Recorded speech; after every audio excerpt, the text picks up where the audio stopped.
take you to Assam, where within days of a detention camp, a detainee died in the hospital and his family refused to accept his dead body. Now, a similar story is once again being reported from Assam. Another declared foreigner, this time a 70-year-old Falu Das, who was lodged in a detention camp of Gopalpara district of Assam, has died in the hospital. His family is not ready to accept his dead body.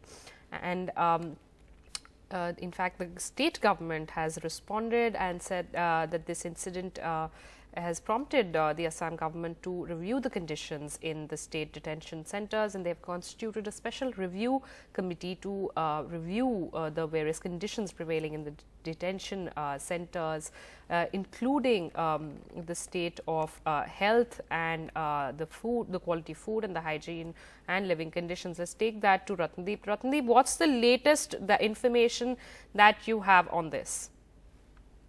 Well, this committee has been constituted. Now this committee will obviously take charge, and then they will travel across the state, across all the 6 detention centers which are there in the state, which are actually part of, these are separate enclosures in 6 jails in the state, because the fully fledged detention center is still not ready. It's under construction and it should be ready by the end of this year.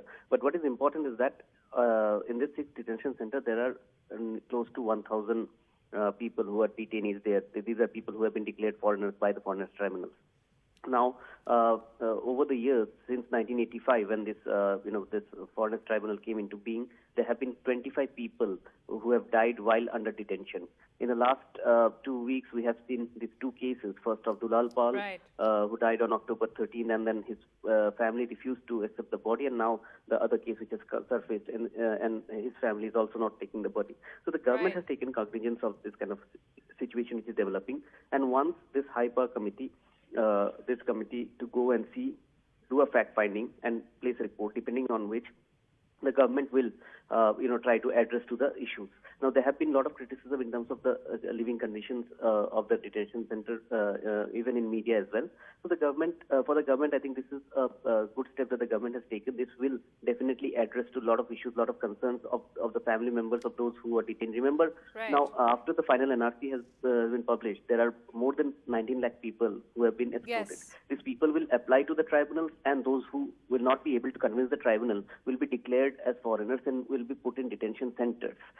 Now, that by estimation, we can say that amount would be in few thousands. Yes, and if that is the case, this is a good move. This is a good forward planning by the Assam government, that they are looking into the living conditions and trying to improve it.